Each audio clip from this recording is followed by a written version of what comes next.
जी सत साहेब। सत साहेब, सत साहेब, सत साहेब। गुरुदेव आपके चरणों में कोटि कोटि प्रणाम। हाँ, आपका प्रणाम स्वीकार है, आपको प्रणाम। बोलिए बोलिए। गुरुदेव एमपी से बोल रहा हूँ मैं। कोई बात नहीं, बहुत अच्छे, शुभ आशीर्वाद। बोलिए बोलिए। जी गुरुदेव मैंने कल आपका वीडियो देखा था। हाँ हाँ। वीडियो 3-4 महीने से देख रहा हूँ, डेली सुन रहा हूँ मैं। 2 वीडियो सुबह शाम देखता हूँ एक एक। अरे वाह, बहुत अच्छे बहुत अच्छे। गुरुदेव मैंने कल आपका वीडियो देखा, उसमें जैसे आपने बताया था कि अपनी राम दीक्षा होती है क्या? राम दीक्षा, नाम जी जी, दीक्षा। नाम दीक्षा। तो अभी क्या हाँ गुरुदेव, मुझे सार शब्द प्राप्त नहीं हुआ है। हाँ हाँ तो हाँ। मैंने कहा आपसे थोड़ा मैं मार्गदर्शन ले लूँ कि गुरुदेव मैं कैसे क्या अपने दिनचर्या में क्या करूँ जिससे मुझे सार शब्द की प्राप्ति हो। हाँ, ऐसा है। पहली बात, हमारी कोई गुरु परंपरा नहीं, कोई गुरु गद्दी नहीं। जी। बराबर। हाँ तो ये जो नाम दान जो हम कहते हैं ना, जी या सुनते हैं, जी वो कोई तो भी नाम दे देते हैं। फिर जी हजार प्रकार के नाम होते हैं, जी तो उसको नाम कहते हैं। नाम माने ये जो हम 52 अक्षर वाले कहते हैं ना, जी जी ये अ आई उ वाली क ख ग ब, इसमें जो नाम होते हैं, कोई भगवान का नाम होता है, कोई अलग तत्व ज्ञान वाला नाम होता है, या कोई नामों में कोई अलग अर्थ होता है। जी वो कोई उसमें ओम का भी जिक्र आता है बीच में, या पहले में, या लास्ट में, या अपने आत्मा परमात्मा संबंधी जी ऐसा होता है। माने वो नाम तो वो लाख प्रकार के गुरु, लाख प्रकार के नाम। जी। बराबर। हाँ जी गुरु। उसको गुरु परंपरा कहते हैं। तो वो जी गुरु परंपरा से आते हैं। उनके गुरु ने उनको दिया था, उनके फिर उनके पहले वाले ने दिया था, फिर उनके पहले के पहले वाले ने दिया था, ऐसा वो नाम चलता है। तो वो जो नाम देते हैं उसको नाम दान कहते हैं। बराबर। जी और एक जी होता है राम नाम। अभी मैं दो की बात कर रहा हूं। एक होता है नाम जो गुरु आलोक देते हैं। बराबर। जी गुरु। कोई नाम सार्वजनिक देते हैं, खुले तरीके में देते हैं। जी कोई नाम गुप्त तरीके से देते हैं। जी ये सभी नामों में गिना जाता है। खुली तौर से माने जैसे इस्कॉन वाले हरे रामा हरे कृष्णा बोलो, जी सब बोलो, ये भी एक नाम है। जी कोई श्लोक होते हैं, उसको भी नाम कहा गया है। कोई वाक्य होता है, कोई विशेष वाक्य होते हैं, कोई महावाक्य होते हैं। ऐसे चारों वेदों के भी 4 महावाक्य भी कहे गए हैं। अहम ब्रह्मास्मि, अयतात्मा, प्रज्ञान ब्रह्म, वगैरह वगैरह। तो ये जी सब नाम वाले विषय होते हैं। नाम ये इंगित करते हैं परमात्मा की ओर। जी हमारे परमात्मा की भक्ति के लिए नामों की जरूरत होती है। और नाम से क्या होता है, ऐसे नाम हम रटते रहे। कोई फिर वो गुरु ने जो दिया हुआ नाम है वो कोई माला से करते हैं। कोई गुरु जी बोलते हैं नहीं नहीं, उसको हाथों से नहीं करना है, माला से नहीं करना है, मुख से नहीं करना है, सांसों से करना है। तो कोई सांसों पे देता है, कोई बोले ऐसा नहीं सांसों में लेना है, लेकिन जहाँ पूरक होता है वहाँ लेना है, कुंभक होता है वहाँ लेना है। जी तो उसमें भी अलग अलग प्रकार है। कोई बोलते ऐसा नहीं, ध्यान पर बैठो, हृदय पे ये नाम लो, कंठी पे ये नाम लो, सहस्त्र दल पे ये नाम लो, नाभि पे ये नाम लो। तो वो भी अलग अलग प्रकार है। तो ऐसा समझो 1000 प्रकार के गुरु, 1000 प्रकार की संस्था, 1000 प्रकार की विचारधारा, 1000 प्रकार के धर्म, 1000 प्रकार के पंथ मार्ग, ये सब अलग अलग नाम देते हैं, क्रिया देते हैं, जी साधना देते हैं। उसको जी गुरु। नाम बोलते हैं, नाम दान बोलते हैं। जी वो उनके पास जाकर ही लेना पड़ता है। और कोई जो सार्वजनिक होता है तो खुली तरफ से व्हाट्सएप पे दे देते हैं, या ऐसे बोल भी देते कि ऐसा नाम लो। ये हो गया एक बात। और राम नाम हम किसको कहते, कि जो स्वयं परमात्मा से आता है, परमात्मा की जी ओर से आता है। जी देखो अभी मैंने क्या कहा, वो जो जो नाम है वो जो गुरु आलोक देते हैं, माने एक मनुष्य दूसरे मनुष्य को दे देता है वो नाम। बराबर। और नामों में ये जो होते हैं 52 अक्षर के नाम होते हैं। हो सकता है कोई ये तो हाँ जी बिल्कुल गुरुदेव, ये नहीं तो अपने बनाए हुए नाम हो बनाए गए। हुए, हाँ वो बनाए हुए, उसमें कुछ एक अर्थ होता है, एक जी अर्थ होता है और मन एक की भावना धारणा से होती है। बना लिया और उसमें अपना व्यापार चालू। हाँ हो कब सकता है किसको किसने नाम से हम्म, लेना देन करना है, हाँ नाम चालू हो गया, अपना धंधा चालू, काम चालू कर दिया। हाँ हो सकता है अगले टाइम में कोई इंग्लिश में भी नाम दे दे देगा। जी और जी है अभी जो जिस राज्य में जन्मना है, उस राज्य में जो भाषाएं चलती है, जी उसी में भी नाम होते हैं। कोई जी जी मलयालम है तो मलयालम में नाम होता है, वो उसको ये करता है। कोई उड़ीसा वाले में नाम देते हैं वगैरह वगैरह। हिंदी वाले हिंदी में नाम देते, मराठी वाले मराठी में देते। तो हाँ, वो कोई, गॉड चलता है। हाँ तो मुझे इतना ही कहना है, नाम ये एक मनुष्य से दूसरे मनुष्य तक जाता है, जी या एक मनुष्य ही दूसरे मनुष्य को देता है, जी या फिर वो मनुष्य को गुरु समझो, तो इसको जी नाम कहते हैं। और जो जी राम नाम होता है ना, जी वो राम नाम जो होता है, तो लोग उसका अर्थ क्या कहते हैं, राम राम राम राम करना, ये राम जी नाम हो गया। कोई बोलता है नहीं, वो उसको ओम राम बोलो, कोई साई राम बोलो, कोई ऐसा बोलो, ये नहीं, इसको राम नाम नहीं कहते। राम नाम का स्पष्ट मतलब होता है कि जो परमात्मा की ओर से मनुष्य की ओर आता है, जी जी उसको राम नाम कहते। तो राम नाम में ही सार शब्द गिना जाता है। जी तो अभी जैसे कहे कि आपने कि आपको प्राप्त नहीं हुआ है, बराबर। जी जी गुरु हाँ, लेकिन अभी ऐसा है कि वो प्राप्त होने के लिए आप मेरे प्रवचन सुन रहे हैं, या जी इसके जीवन में पहले भी किसी किसी के प्रवचन सुने होंगे। लेकिन ऐसा है, अगर उनको ही नाम, राम नाम, ये भेद अगर उनको पता है, तो हो सकता है उनसे भी प्राप्त हो जाता। लेकिन जो गुरु लोग होते हैं, उनको ही वो मालूम नहीं होता है राम नाम क्या होता है, या उनको ही प्राप्त नहीं गुरुदेव होता है। जी गुरुदेव, मैं क्या 2005 में एक पंथ से जुड़ा था, नाम नहीं लेना चाहूंगा, नहीं लेना, हाँ है ना, बराबर। क्या अपनी मंच पे नाम लेना उचित नहीं रहता। बराबर। तो मैं 2005 में गुरुदेव जुड़ा हुआ था। 2005 से खूब ध्यान सुमरन, ध्यान भजन, सत्संगों में जाना आना, खूब सेवा सत्कार करना, पर गुरुदेव ऐसा कुछ हुआ ही नहीं। तो मेरा क्या मालूम आपकी कृपा से, आशीर्वाद से क्या हुआ, कैसे हुआ, मतलब 4-5 साल से ऑटोमेटिक मैंने कहा ये सब बेकार है। जैसे मुझे अंदर से एक ऐसा आया प्रश्न कि माला फेरत युग हुआ, फिरा न मन का फेर, तन का मन का डाल दे, मन का फेर। तो मैंने कहा साहब यहाँ से परमात्मा नहीं मिलेगा। तो क्या मालूम गुरुदेव, ऑटोमेटिक मेरी वहां से आत्मा हट गई। और अब गुरुदेव आपकी कृपा से जो मैं आपके वीडियो सुन रहा हूँ, उसमें मुझे ज्ञान आ रहा है कि अब तो गुरुदेव कोई भी आता है ना, तो मैं उससे दो ही चीज पूछता हूँ कि साहब आपका धर्म बताओ और ग्रंथ बताओ। क्या है, जैसे आप अब जैसे कई पंथ ऐसे चल रहे हैं गुरुदेव कि वो भगवान को ही नहीं मानते, खुद स्वयं खुद अपने आप को मानते हैं, वो ही परमात्मा हो गए। अच्छा है, तो बात बराबर है।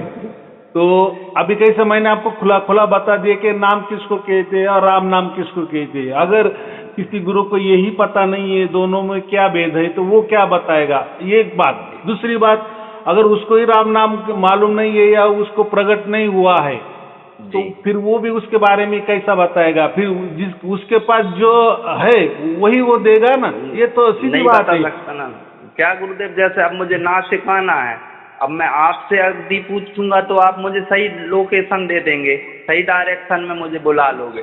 अब मैं कोई अपने गांव वाले से पूछूं नासिक जाना है, तो वो तो जिसने देखा नहीं वो मुझे भटका देगा। हाँ तो ऐसा है कि वो जो परंपरा होती है ना, वो गुरु परंपरा वगैरह गुरु गद्दी होती है, उसमें वो चलता है, आना जाना, गुरु मंत्र ले लो, गुप्त गुरु मंत्र ले लो, वगैरह वगैरह। तो अभी आप सोचेंगे कि ये तो ये भी आत्मा परमात्मा की बात करते हैं, ये भी नाम देते हैं, ऐसा हमने सुना है, या प्रवचन में भी ये बोलते हैं। अभी ये ऐसी बात क्यों कर रहे हैं? मैं बात जो है मैं बराबर कर रहा हूँ। मैंने आपको वो भेद बता दिया, राम नाम और नाम में क्या फर्क होता है। अभी दूसरी बात, अभी ये गुरु गद्दी, मैं बोल रहा हूँ कि हमारी कोई गुरु गद्दी नहीं है, कोई गुरु परंपरा नहीं है, बराबर। जी तो हम जो फिर नाम देते हैं ये ऋषि परंपरा से चला आया। अभी जी। ऋषि, ये ऋषि क्या बात है, योगी सुना है हमने, हाँ लेकिन जी, ये ऋषि नहीं सन्यासी सुना सुना है, है। गुरु सुना है, सदगुरु सुना है, सतगुरु सुना है, लेकिन ये क्या है, ऋषि ऋषि ऋषि किसको नहीं। कहते हैं? देखो, जो ऋषि होता है ना वो संशोधन करता है, माने जो वेदों में उपनिषदों में छिपी बात है उसको वो प्रकट कर देता है कि वैसा जी क्यों लिखा है, या जो लिखा है उसका मकसद क्या है, उसका अपन क्या बोलते हैं उसका ध्येय उद्देश्य क्या है, जी, ये उसका सही क्या, अर्थ निकाल लेते हैं वो। हाँ, क्या किस संकेत करता है। तो इसको गीता में श्री कृष्ण ने अर्जुन को बहुत बार कहा है, या बहुत सारे अध्यायों में ज्ञान विज्ञान की बात की है। तो जी श्री कृष्ण जी क्या कहते हैं, कोई भी ज्ञान हो, ज्ञान ज्ञान की सीढ़ी पे खड़ा है, या उसकी एक मर्यादा है। ज्ञान ज्ञान की तरह से ही बोलेगा, तत्व ज्ञान जी की तरह से ही बोलेगा, लेकिन जो विज्ञान होता है ना, तो कृष्ण क्या कहते हैं, मेरा जो ज्ञान है ये विज्ञान सह समझ लो। माने ये जो पूरी गीता है ना, तो जी उसमें हर इसमें उन्होंने ज्ञान विज्ञान सहित, ज्ञान विज्ञान ज्ञान विज्ञान, एक तो पूरा अध्याय ही ज्ञान विज्ञान वाला है ना, तो फिर ये विज्ञान क्यों लगाया है? तो विज्ञान माने अनुभव, माने कृष्ण का क्या कहने का मतलब है कि आप ज्ञान लेते हो लेकिन उसका अनुभव के साथ नहीं लेते हो, प्रैक्टिकल जी उसको बोलते हैं ना, जो अनुभव में हाँ आना चाहिए, जी। वो उसको हम विज्ञान कहेंगे। विज्ञान, जी। माने ज्ञान ले लो, ज्ञान के साथ विज्ञान भी होना जरूरी होना है। चाहिए, तभी वो ज्ञान श्रेष्ठ है, अन्यथा वो ज्ञान ही है, तत्व जी ज्ञान है, बोलने वाली बात जी। है, हाँ जी, जानकारी फिर तो वाली बात है। कल्पना में ही जी रहे हैं फिर तो अपन, हाँ, ऐसे कल्पना ज्ञान कर तो सकते हैं। पूरी दुनिया में ज्ञान ही ज्ञान खचाखच भरा है ना, जी लेकिन हमारे लिए ज्ञान जो होगा वो विज्ञान के साथ होना चाहिए, इसीलिए गीता में ज्ञान विज्ञान की बहुत चर्चा है। लेकिन अभी जिसको उसका अनुभव नहीं होता तो वो विज्ञान वाली बात ही नहीं करता, जी। ये भी बात है ना। हाँ प्रैक्टिकली, जी प्रैक्टिकली बोलना, ज्ञान विज्ञान के साथ कहना माने प्रैक्टिकली बात कहना, अनुभव के साथ ज्ञान बोलना। जैसे मैंने अभी कहा कि नाम अलग होता है और राम नाम अलग होता है, बराबर। नाम के जी बारे में मैंने बहुत सारे उदाहरण दे दिए, और वो आपको मालूम भी है कि बहुत सारे गुरु लोग अलग थलग बहुत सारे नाम दे देते हैं, कोई जी सार्वजनिक दे देते हैं, जी उसको क्या बोलते हैं, ओपन में दे देते हैं, कोई गुप्त जी तरीके से देते, लेकिन ये सब नाम है, बराबर, जी रखे हुए नाम है यहाँ वहां जी से किसी ग्रंथ में लिखे हुए नाम है। देखो, नाम तो कोई पैदा नहीं हुए, ये सब वेदों वाला विषय, वेदों में जी। ही ये वो नाम तो खचाखच भरे हैं। सही है ना गुरुदेव, क्या है सभी अवेद भक्ति में लगे हुए हैं, हम्म जिसका कोई वेद ही नहीं है। हम्म आपको जल चढ़ाते हुए देखा तो हम्म मैं भी चढ़ाने लगा। अब इसका क्या हाँ, होगा कैसे होगा किसी को नहीं पता, किसी बस को चल पता रहा है नहीं। अवेद भक्ति में। तो इसको ही विज्ञान कहते हैं ना। तो वो जो ज्ञान है ना वो प्रैक्टिकल में हमें समझ में आना चाहिए, या अनुभव में भी समझ में आना चाहिए। ठीक है, हमें अनुभव नहीं हुआ लेकिन दूसरों को हो रहा है ना, उसका मतलब उनको विज्ञान मालूम है, वो ज्ञान का विज्ञान मालूम है, बराबर कि नहीं। जैसे आपने कहा कि मुझे 60 शब्द की प्राप्ति नहीं हुई है, बराबर। जी अभी जिसको हो गई है फिर वो हम उसको कहेंगे हाँ, इनको जो ज्ञान हुआ है वो विज्ञान के साथ हो गया है, उसका वो जी। पर अनुभव कर रहे गुरुदेव मैं हैं। बहुत ही खुश हूँ। अभी मुझे 60 शब्द प्राप्त नहीं हुआ, उसके लिए मैं बिल्कुल दुखी नहीं हूँ। क्यों नहीं हूँ गुरुदेव के, अब क्या है कि अब अपना मोक्ष की तरफ अपन बढ़ चुके हैं। हम्म जैसे चौपड़ खेलते हैं ना, तो अपनी गोटी अब पुकने वाली है। हाँ, अब वो 84 लाख खाने से निकलने वाली है। तो क्या है गुरुदेव, जितना लेट सार शब्द मुझे मिलेगा मुझे उतनी ही खुशी होगी। क्यों होगी? क्योंकि मेरी आत्मा की सफाई चल रही है। जिस दिन मेरी आत्मा की पूर्ण रूप से सफाई हो जाएगी और अपना जो भी लेन देन कर्ज है वो इस धरती से मुक्त हो जाएगा, उस दिन मुझे सार शब्द प्रकट हो प्राप्त हो जाएगा। जाएगा, बराबर है। जी अभी देखो गीता में योगी की भी बहुत बार बात किया है कि तुम योगी बनो। जी योग का मतलब क्या होता है? जोड़ना। योग का क्या मतलब होता है? जोड़ना। जी और योगी का मतलब जो जुड़ गया। जुड़ गया। बहुत सारे लोग योगी है, जी कोई भक्ति से जुड़ता है, कोई ज्ञान से जुड़ जाता है, कोई कर्म से जुड़ जाता है, कोई नाम से जुड़ जाता है, कोई गुरु से जुड़ जाता है। माने ये भी योगी है, लेकिन वो अलग वाले योगी है। जी लेकिन जो योगी की बात किया है गीता में, जी वो योगी, वो योगेश्वर ही समझो। माने जी उसका जो योग है जी वो डायरेक्ट परमात्मा से होता है, जी उसको योगी कहा है। जी नहीं तो लोग कहेंगे क्या हमें तो योग क्या मालूम नहीं, हम तो हम भी योगी है, देखो जी हमारा ज्ञान है, या हम उससे जुड़े हैं। जो जुड़ जाता है प्रैक्टिकल में तो उसको योगी ही कहा जाता है। लेकिन जी ये जो योगी की बात जो गीता में कही है, जिसको जो परमात्मा से ही जुड़ जाता है जी वो परम योगी है, जी बाकी योगी है। अभी जिसको सारे शब्द प्राप्त हो गए ये परम योगी में आ गए। क्या हो गए? परम योगी में। माने ये इनका योग ऐसा जुड़ गए, हमेशा हमेशा के लिए जुड़ गया है और वो परमात्मा से जुड़ गया है। ये कोई किसी गुरु की करामत नहीं है, या कोई उसकी खुद की करामत नहीं है, या कोई मनुष्य की करामत नहीं है। जो परमात्मा से ही हो जाती है तो वो जो होता है वो परम योगी कहते हैं। जी गुरुदेव, जैसे जिनको सार शब्द प्राप्त हो गया गुरुदेव, तो वो परमात्मा की उस सागर में जाके मिल चुके हैं, है ना? हाँ, अभी इसमें ऐसा है कि मिल चुके हैं, इसका मतलब ऐसा नहीं समझना कि हमारा आत्मा परमात्मा से मिल गया माने मिल घुल गया। जैसा पानी पानी में डाल दिया और वो एक जैसा हो गया, पानी पानी में मिल गया माने पानी हो गया, ये नहीं। ये जो भी वाक्य जो आया है ना, जो वेदों में भी बहुत बार आया है, उपनिषदों में आया है, गीता में ही, तो उसमें ऐसा कहा है कि आप अर्जुन तू आत्मा है, अरे तू ही परमात्मा है, ऐसा कहा है क्या? नहीं कहा है। तू मेरे परम धाम में चल, तू मेरी बात मान। बहुत जगह तो कृष्ण ने ऐसा भी कहा है कि मेरा ऐसा कहना है कि ये बात ऐसी ऐसी है।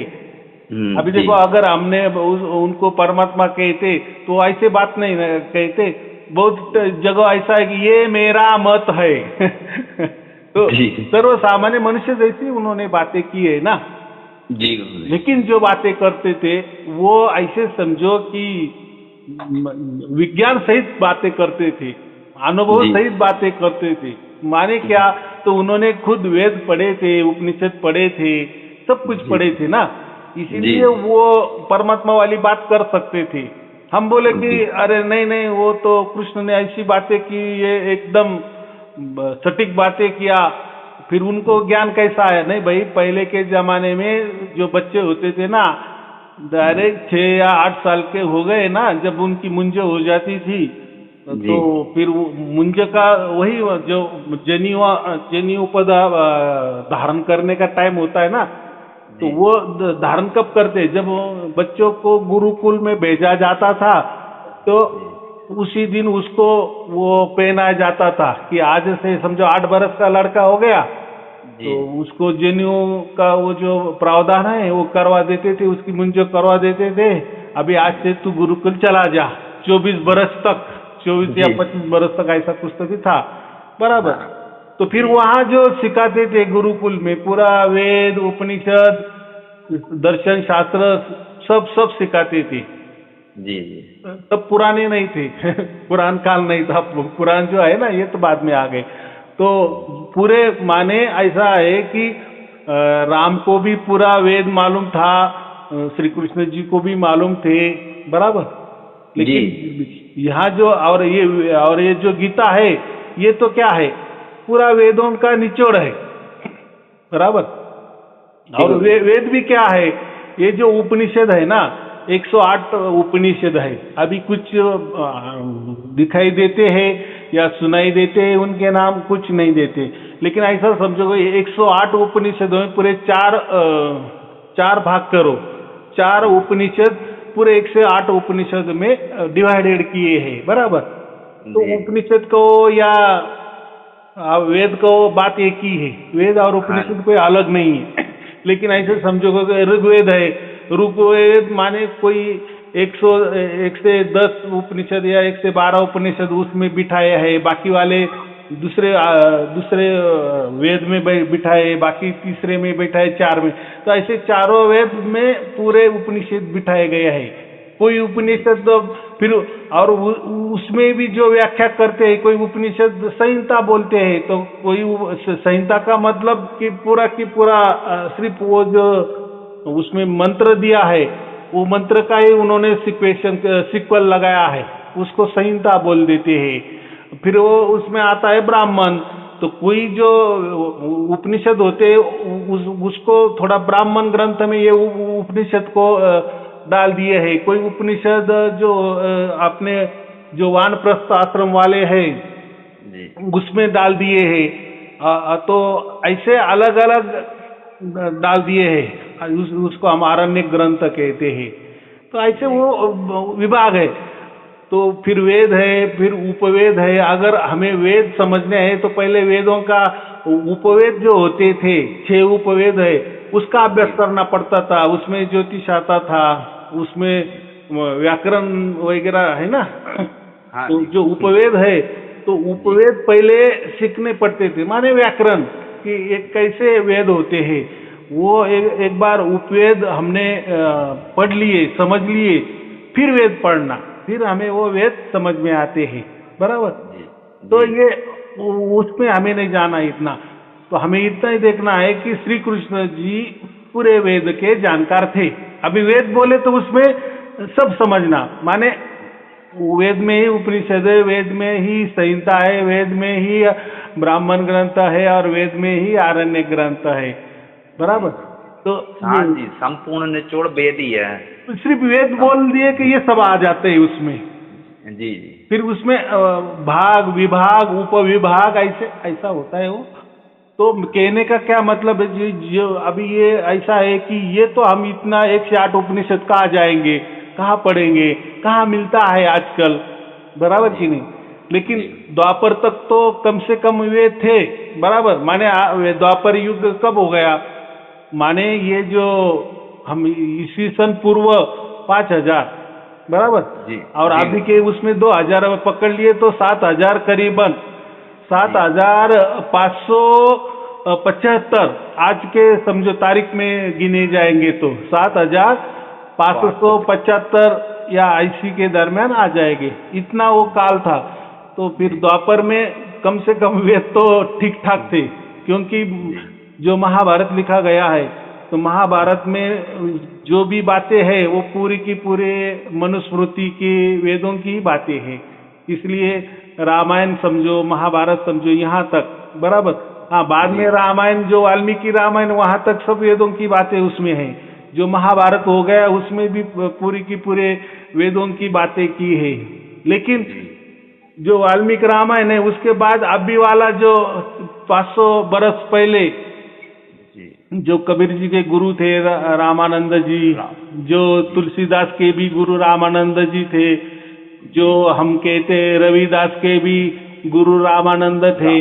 तो फिर वो जो तुलसीदास जी ने राम के ऊपर ही किया, लेकिन वो जो वाल्मीकि वाला रामायण है, और इसमें थोड़ा सा फर्क इतना ही है, ये पूरा भक्तिमय है। जो तुलसीदास जी ने लिखा है वो पूरा की पूरा भक्तिमय है, उसमें पूरा राम को परमात्मा ही बता दिया, ऐसा हो जाता है जी।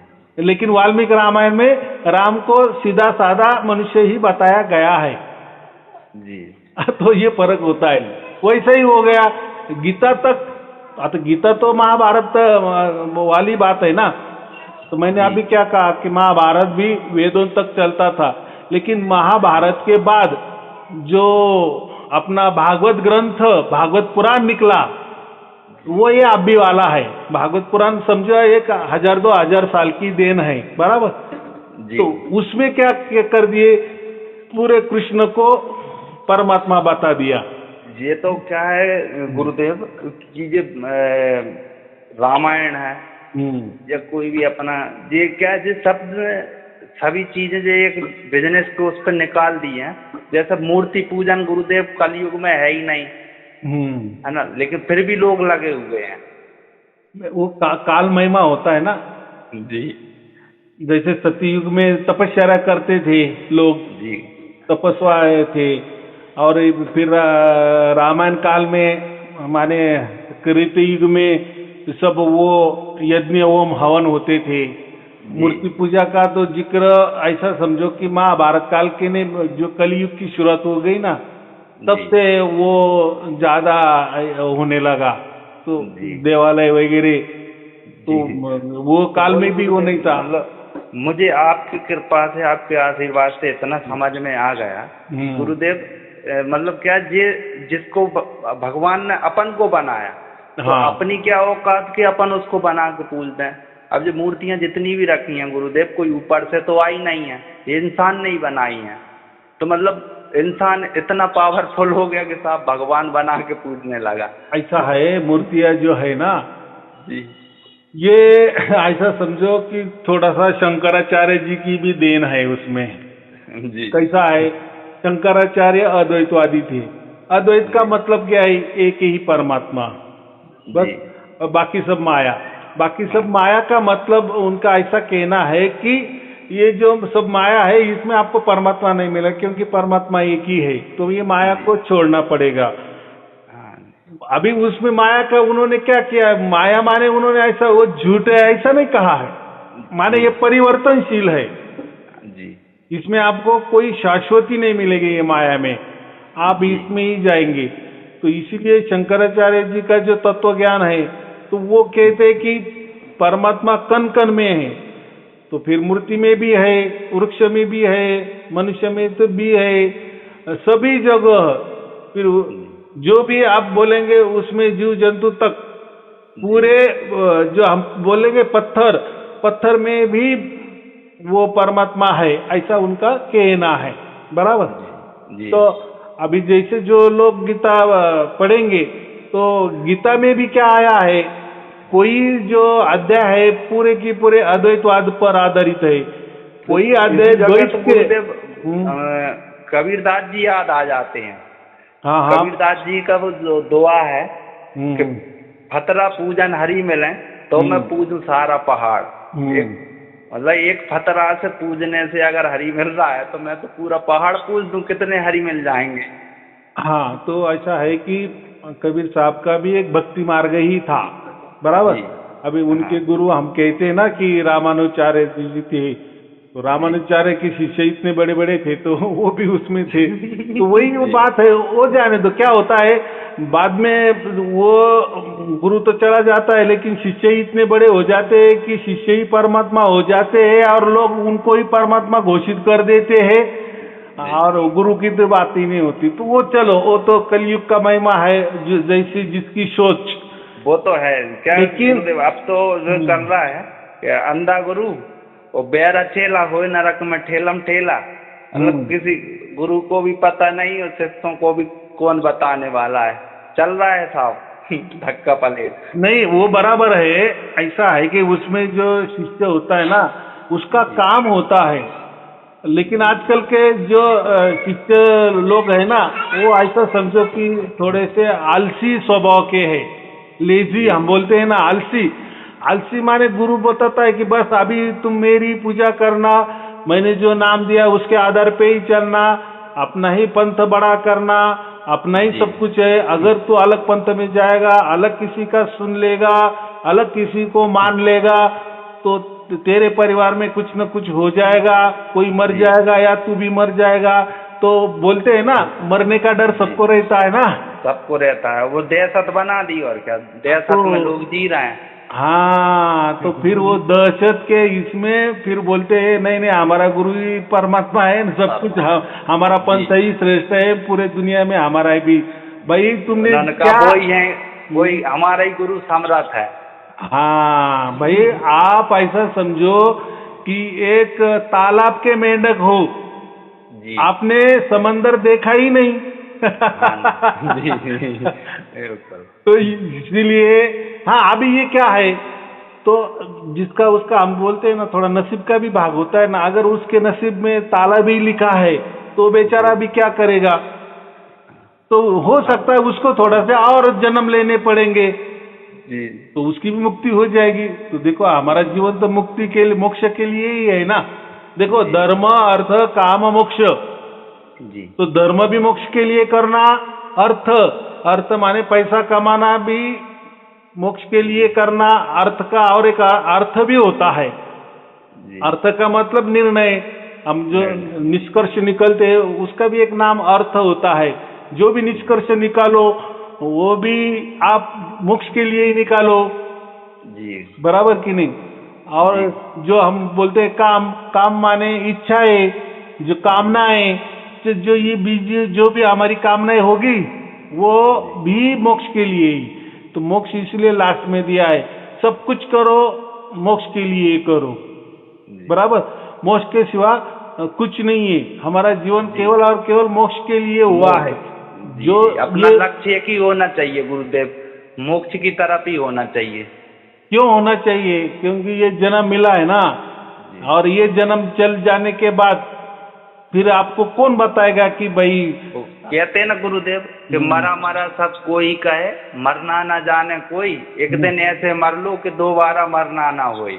हाँ तो जो सार शब्द होता है ना, वो अभी मर चुका है।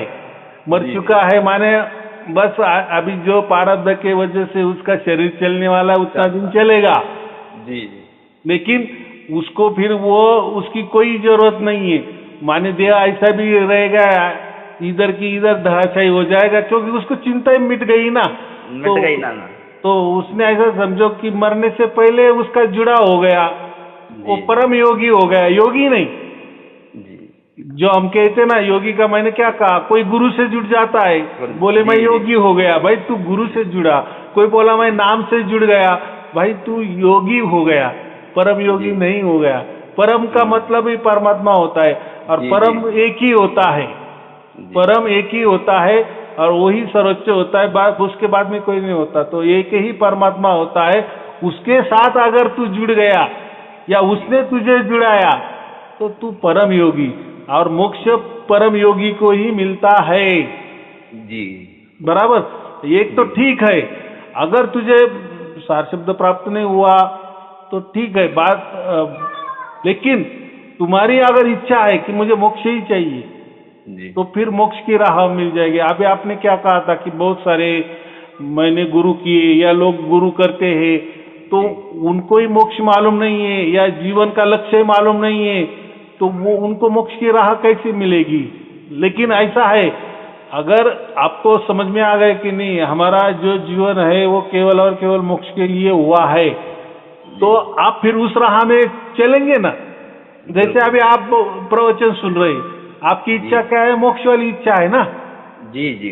लेकिन आप 100 लोग पकड़ के लाओ और उनको पूछो, तो आप उनको पूछने जाएंगे तो बोलेंगे ये मोक्ष क्या चीज है और ये क्या लेना देना है। भाई मेरी बीबी बीमार है, मुझे ऐसी बीमारी है, मुझे कोई बोलेगा मुझे बच्चा नहीं हुआ है, मेरी तो कोई बोलेगा मेरी तो शादी नहीं हो रही है, कोई बोलेगा तो मेरा बच्चा मुझे संभलता नहीं है, मेरी बेटी का विवाह नहीं हो रहा है, मुझे नौकरी नहीं है या बेटे को नौकरी नहीं मिलती। यही काम यही तो गुरुदेव आपने बिल्कुल सत्य कहा। मैंने एक हमारे महाशय हैं उनको बताया तो वो क्या बोल, मैंने कहा देखो अब इंसान को मोक्ष की तरफ जाना चाहिए। अरे बोले मोक्ष मोक्ष की बात छोड़ो, तुम तो ऐसा मंत्र दिलाओ जो मेरे पास धन आए।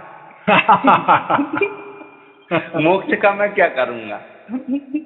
फिर मैं यही कहता हूँ, मेरे पास जो भी लोग आते हैं ना, मैं केवल उनको बोलता है मैं केवल और केवल सिर्फ और सिर्फ मोक्ष की बातें करता हूँ, बाकी मुझे वो ज्ञान नहीं है। बाकी ज्ञान के लिए बहुत सारे गुरु लोग है, मंत्र तंत्र है, योग याग साधना है, ऋत वैकल्य है, पाठ पठन पूजा है, वो आप उसके लिए जाओ। उसके लिए गुरु भी लोग बहुत अवेलेबल है, उसके लिए बहुत सारे धर्म बने हैं, पंथ भी बने हैं, सब आपके लिए सुविधा है, बहुत सारे मार्ग आपको मिलेंगे। लेकिन मेरा यह जो मार्ग है ये कोई गुरु परंपरा वाला गुरु गद्दी वाला मार्ग नहीं, मेरा ऋषि परंपरा वाला मार्ग है जी जो ऋषि से चला आया है। जी मैंने कहा ना कि जो वेद उपनिषदों को मानने वाला जो होता है उसको ऋषि परंपरा वाले कहते हैं, और हम जो भी मंत्र देते हैं वो ऋषि परंपरा वाला ही मंत्र दे देते हैं, वो कोई गुरु परंपरा वाले मंत्र नहीं देते। और गुरु परंपरा वाले मंत्र में कोई गुरु एक मंत्र नहीं देता, ये गुरु अलग मंत्र देगा, वो गुरु अलग मंत्र देगा, वो बोलेगा मेरा बहुत श्रेष्ठ है लेकिन मेरा बहुत गुप्त है, मेरा यहाँ है वहाँ है, हम भी देते हैं लेकिन हमारा जो मंत्र है वो ऋषि परंपरा से चालू आया हुआ है। हाँ, ऋषि माने क्या कहा मैंने कि जो संशोधन करता है, जो वेदों में गूढ़ बातें हैं वो नहीं समझती जिसको, तो वो उसको उजागर करने वाला, हम अभी के युग में क्या कहेंगे, साइंटिस्ट।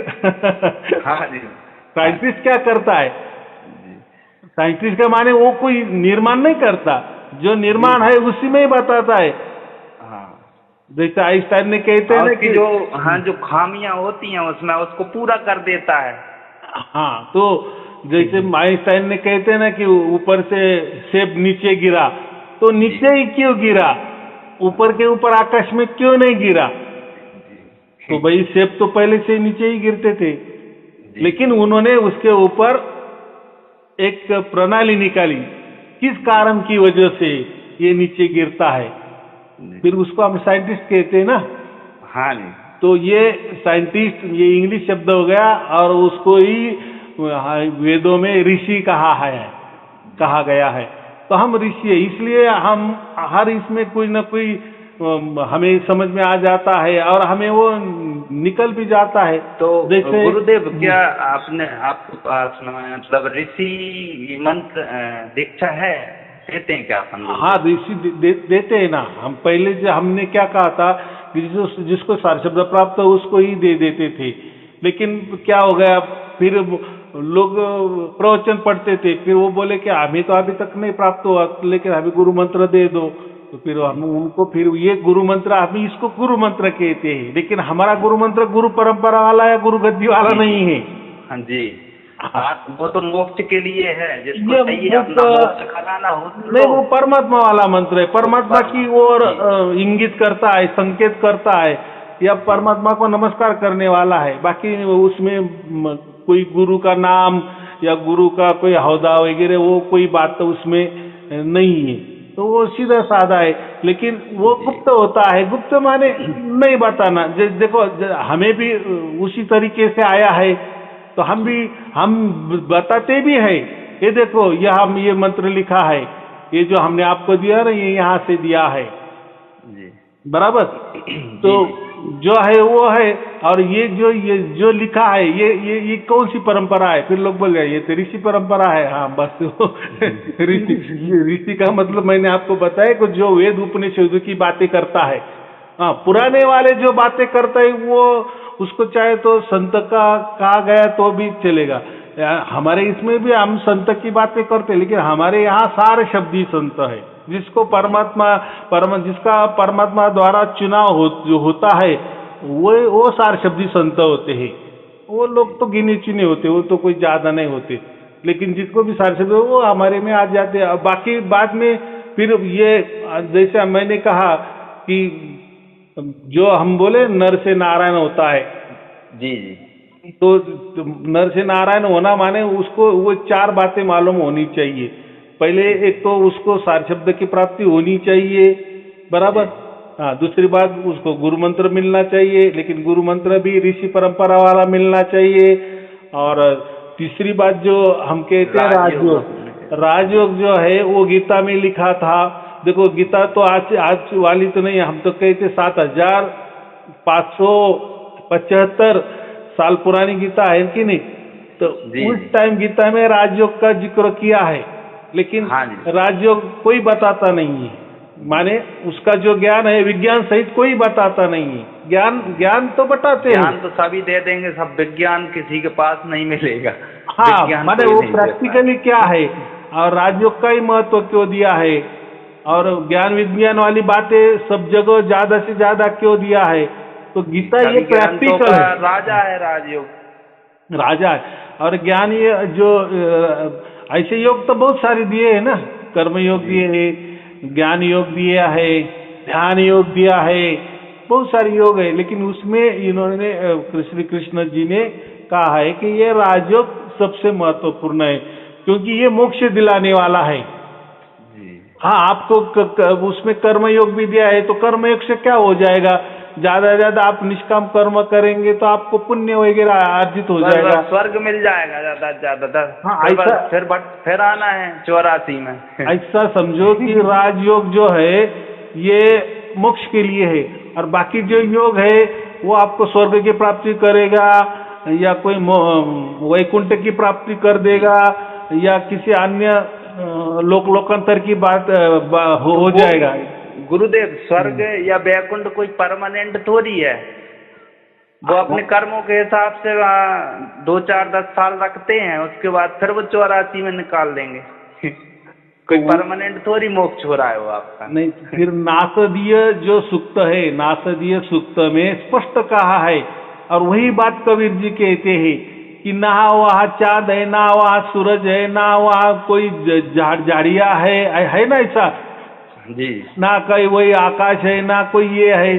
तो ये जो नासदीय सूक्त में लिखा है, वेदों में लिखा है, वही बातें बराबर कबीर साहब ने किया है। तो देखो कबीर साहब को कैसा ज्ञान था, तो उन्होंने जहाँ से भी उन्होंने मिला, उनके गुरु से मिला। ये जो रामानंद जी है, उनका भी बहुत बड़ा पंथ है। रामानुजाचार्य जी का जो पंथ है ना, कितना बड़ा है ना। कि वो रामानुजाचार्य का पंथ है, उससे ही ये रामानंद जी वाले निकले हैं ना। तो देखो, हर एक जो पंथ होते हैं वो कुछ न कुछ उनके पास होता है ना। जी क्या ऐसे निकले क्या? शंकराचार्य जी के पंथ है तो ऐसे निकले क्या? सब रहता है सबके, लेकिन जब आप जाएंगे तब उसको समझेंगे। लेकिन मुझे क्या कहना है, सब सबकी बातें करते, बहुत सारे धर्म है, पंथ है, धर्म ग्रंथ है, वो उनके उनके हिसाब से उनके गुरु लोगों ने या उनके जो महापुरुष है उन्होंने जो कही वो बातें करते हैं। और हम जो बातें कर रहे हैं, हम केवल वेदों की बातें करते हैं, बराबर। जी हमारा सबूत क्या है भाई? वेद है। और हमारे ख्याल से ये जो महापुरुष है इन्होंने ही वेदों से ही लिया होगा, क्योंकि कोई अलग ऊपर से नहीं आता, कोई अलग ऊपर से नहीं आता, और कोई ऊपर से डायरेक्ट नहीं आता। जी लोग कहते ना कि हमारे गुरु तो डायरेक्ट परमात्मा है, ऊपर से टपके है। तो कोई ऊपर से नहीं टपकता भाई, बराबर। परमात्मा भी नहीं टपकता, ना कृष्ण भी टपके, ना राम भी टपका, बराबर। चलो, जो भी हम महापुरुष है या जिनको भी भगवान कहते हैं, परमात्मा कहते हैं, भाई उनका तो जन्म हुआ ना, उनको माता पिता तो थे ना, या नहीं माता पिता का पता चला, लेकिन उनका देहांत तो हो गया ना, मृत्यु तो हो गया ना। दोनों में कोई तो भी जन्म का भी चक्कर नहीं मालूम है, तो मृत्यु का चक्कर तो मालूम हो ही जाता है। चलो वो भी नहीं, चलो मृत्यु का भी मालूम नहीं, जन्म का भी मालूम नहीं, लेकिन वो खाते पीते थे ना, मनुष्य जैसे दिखते थे ना। बिल्कुल हाड़ मांस के शरीर में दिखते। हाँ, इसे आकाश के नीचे रहते थे। यही पृथ्वी के हवा लेते थे। तो कहने का क्या मतलब है? तो ऊपर से टपके, इसका क्या मतलब है? ऐसा कोई ऊपर से टपकता है क्या? और ऊपर माने क्या होता है? तो ठीक है, वो उनकी एक भावना है, उनकी एक भक्ति है। इसके आगे क्या है? देखो, गुरु का महत्व सबने बताया है, गीता में भी बताया है गुरु कि जाओ किसी तत्वदर्शी के पास जाओ। तत्वदर्शी का मतलब होता है गुरु जी। बाकी क्या है कि वो तत्व बताते हैं, कैसे कैसे अलग अलग तत्व होते हैं। उसमें तत्व, महत्वपूर्ण तत्व क्या होता है? उसमें महत्वपूर्ण तत्व एक ही मोक्ष, जो हमें मोक्ष दिला देता है वही तत्व सबसे महत्वपूर्ण है। ये गुरु भी आप बता देगा। ऐसा ही उसमें जाओ, उनको परिप्रश्न करो। लेकिन अर्जुन बोला कि नहीं, मैं आपको गुरु मान रहा हूँ। फिर मान रहा हो तो फिर मेरी बात गुरु, आपकी कृपा से मुझे याद आ गया, यदि सही हो तो आप मुझे थोड़ा मार्गदर्शन दें गुरुजी। जैसे गुरुदेव जी, गुरु का मतलब क्या होता है उसके बारे में मैं आपको बताता हूँ कि गु कहते हैं अंधकार को, और रू कहते हैं दूर करने को। जो आपको अंधकार से प्रकाश दूर की ओर, करके प्रकाश की ओर ले आए, उसको अज्ञान कहते से हैं गुरु। ज्ञान की ओर, अज्ञान से ज्ञान की ओर। जी, और मतलब ज्ञान और विज्ञान हाँ, और वही आ गया। हाँ बराबर, ज्ञान नहीं, लेकिन ज्ञान उसमें के भी जो डायरेक्ट जो साध देता है, परमात्मा से साध देता है, वो सदगुरु होता है। जी जी वो परमात्मा से साथ देता है। हाँ, अभी गुरु गुरु ये क्यों निकाला है, या गीता में भी गुरु का जिक्र क्या है, या यहाँ वहाँ भी गुरु की बात। गुरु देखो, जो परमात्मा होता है ना, वो हमें दिखता नहीं है, बराबर। जी हम परमात्मा तो दिखता नहीं है, वो तो कोई बोलता नहीं है, फिर क्या करे? तो फिर ये संकल्पना निकली कि आप जो गुरु होते हैं ना, उसको थोड़ी देर के लिए परमात्मा मानो। तो वो भी गुरुदेव भेदी गुरु मिलना चाहिए। वो भेदी गुरु होंगे तो वो रास्ता बताएंगे परमात्मा की। भेदी गुरु का मतलब जो भेद बताता है कि ऐसा भेद की हमें तक्षण वो परमात्मा की प्राप्ति हो जाती थोड़ी है। होंगे गुरुदेव कि गली गली में पंडित पर कंठी माला लो, नरक में जाओ चाहे स्वर्ग में धोती कुर्ता दो, तो ऐसे थोड़ी गुरु होते हैं। वो नामधारी गुरु, नाम देने वाले गुरु है वो नहीं। गुरु का अर्थ ही नहीं समझ पा रहे हैं लोग। तो गुरु का मतलब क्या है भाई? गुरु का अर्थ ये है कि गुरु वो परमात्मा है, और जो परमात्मा नहीं, परमात्मा का रूप मानो थोड़ी देर के लिए, का रूप है वो, समझने के लिए। हाँ, देखो, आप परमात्मा से बात नहीं कर सकते, लेकिन गुरु से बात करो ना थोड़ी देर के लिए। परमात्मा ही उनको मानो, और परमात्मा क्या होता है, वो कैसा मिलता है, उसके ऊपर उनका मार्गदर्शन ले बस। लेकिन क्या होगा, ये कलयुग लोग वालों ने क्या किया, फिर उसको ही परमात्मा ही मान लिया, उसको ही फोटो लगाना, उसकी पूजा आरती भक्ति करना, फिर वो अंध भक्ति हो गई ना, उसका ही ध्यान करना। हाँ, भक्ति माने कैसा है, उनके पास जाओ, उनको सवाल करो, या माने हमारे जो मोक्ष के लिए जो आड़ी अड़चने आती है, जो सवाल पैदा होते हैं, उनसे पूछो, वो आपको मार्गदर्शन करेंगे कि गुरु जी मेरा मार्ग सही चल रहा है कि इसमें ऐसे। तो जो गुरु हर रोज समझो हर टाइम उसके सवालों का जवाब देता है, वो उसको बोलते हैं गुरु, और वही होता है परमात्मा।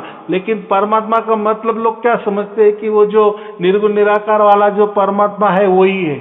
ऐसा नहीं है। जैसे हम बच्चे ABCD सीखने जाते हैं, तो वो थोड़ी देर के लिए कुछ ऐसा समझो कि फर्स्ट स्टैंडर्ड के लिए ABCD जरूरी है, बराबर। लेकिन जैसा जैसा आगे जाता है, वही ABCD का वर्ड बनने लगता है, शब्द बनने लगता है, फिर शब्द का सेंटेंस माने वाक्य तैयार होने लगता है, फिर वो वाक्य का पैराग्राफ तैयार हो जाता है, होता है कि नहीं जी। तो अब बोलने में भी फिर वही ABCD आ जाती है, लिखने भी वही ABCD आ जाती है। लेकिन अब वो ABCD का महत्व अलग हो गया, लिखने बोलने में वो ABCD अभी काम अलग टाइप की कर रही है, बराबर। तो ऐसा ही हम परमात्मा जो कहते हैं ना, ये जो गुरु को परमात्मा ABCD की तरह से मानो वो उसको डायरेक्ट परमात्मा मत मानो, बराबर। अभी तो गुरुदेव एक अंध भक्ति चल रही है गुरुओं के ऊपर, कि अब जैसे गुरुदेव जिस पंथ में मैं जुड़ा हूँ, ऐसा कई पंथ, और गुरुदेव आपके आशीर्वाद से मैं बचपन से ही जिस चीजों में रहा हूँ।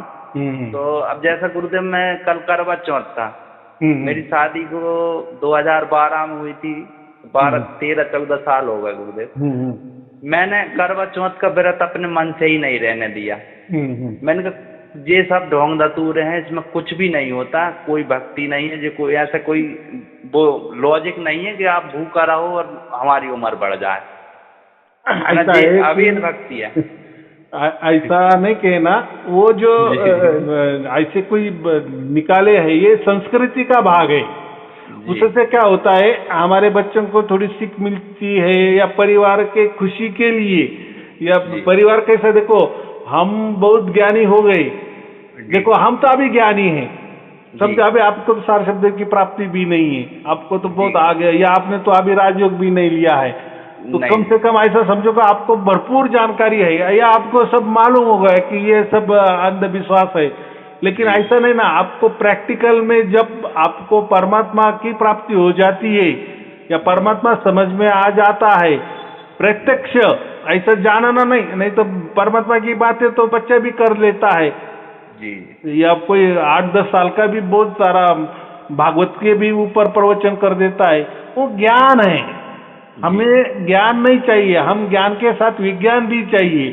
तो जी। जैसा आपको वो विज्ञान हो जाएगा, फिर जी। आपको पता चलेगा कि ये जो लोग कर रहे हैं उनकी अगर मनीषा है, उनकी एक भावना है, भक्ति है, तो उन्हें करने दो। बस हमारे मन में मालूम है कि ये सब अच्छा नहीं है या अंधभक्ति है। लेकिन ऐसा है, अगर वो तो उतने ज्ञानी नहीं है ना, हाँ जी। वो तो हमारे तरफ से, हमारी दृष्टि से वो अज्ञानी है। जी। तो हम डायरेक्ट उनको कहेंगे कि नहीं नहीं ऐसा, ये सब झूठ है, ये बकवास है, तो फिर उनके हृदय पे चोट लग जाएगी ना, भावना का अनादर होगा। तो ठीक है, कुछ भी वो व्रत रख रही है तो उससे अच्छा ही बात है ना, तो उसकी एक भावना है, तो वो पति को परमात्मा मान रही है, परमेश्वर मान रही है, तो वो भी एक, चलो कम से कम वो बाकी परमात्मा उसको नहीं मालूम क्या होता है, नहीं मालूम। नहीं, मैंने घर में 4 भाई हैं गुरुदेव हम। हाँ हाँ। मैंने डिस्टर्ब नहीं किया, मैं सबसे छोटा हूँ, 3 हाँ। रहते हैं वो पास।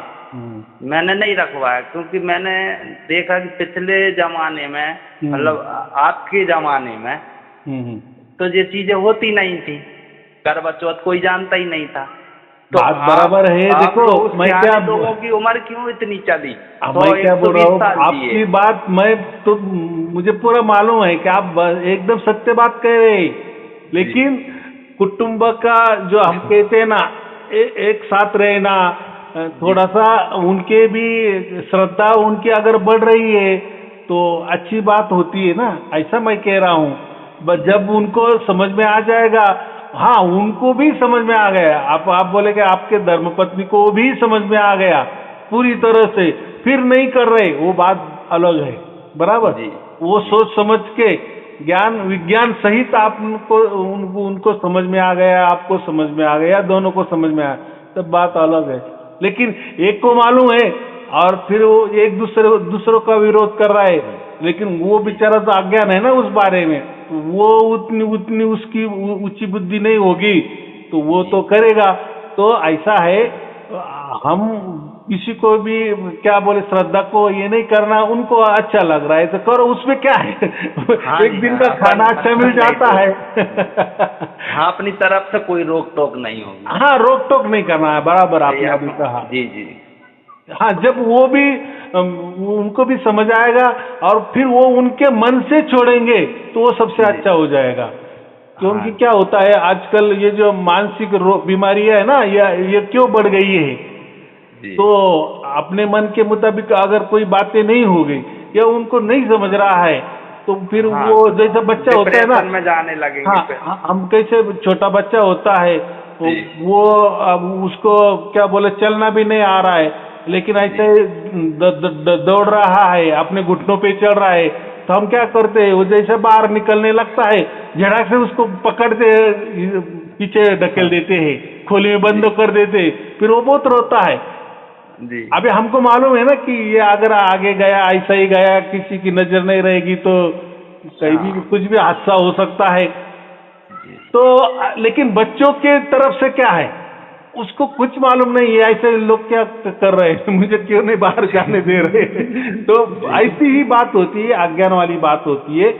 तो हम भी अगर जिस ज्ञान को सही ढंग से नहीं समझे, या जो ज्ञान को हम विज्ञान सहित खुद ही नहीं समझे, तो दूसरों को अपोज करना, विरोध करना, ये बराबर नहीं है, बराबर तो उसमें नहीं करना है। जब उनकी मर्जी हो, उनको ज्ञान विज्ञान सही समझ में आ जाने के बाद उन्हें उनकी तरफ से उन्होंने छोड़ दिए तो अच्छा रहता है, माने परिवार में फिर एकता रहती है। या दोनों भी बीमा भी है कि फिर झगड़ा नहीं होगा, भाई तुझे जो करना है तू कर। क्या अपनी बातों को कोई समझता है तो वेलकम है, नहीं समझता तो भीड़ काम है। हाँ, फिर क्या करें, ऐसा ही चल रहा है सब। देखो पूरी दुनिया में हर किसी की एक शिकायत होती है कि मेरा कोई नहीं सुनता। तो ऐसे आप कहेंगे मेरी बीबी मेरी नहीं सुन रही है, तो आपकी बीबी भी कहेंगी कि मेरे वो घर वाले मेरी नहीं सुनते। मेरी नहीं। तो हाँ, मतलब हर एक बच्चे भी कहेंगा तो कोरोना से ही दुखी है। हाँ, तो एक दूसरे के तो कोरोना ही रोने में लगे हुए। हाँ, तो बाप कहता है ये बच्चा मेरी नहीं सुनता, तो बच्चा कहेगा बाप मेरी नहीं सुनता। तो ये मरते दम तक चलता ही रहता है।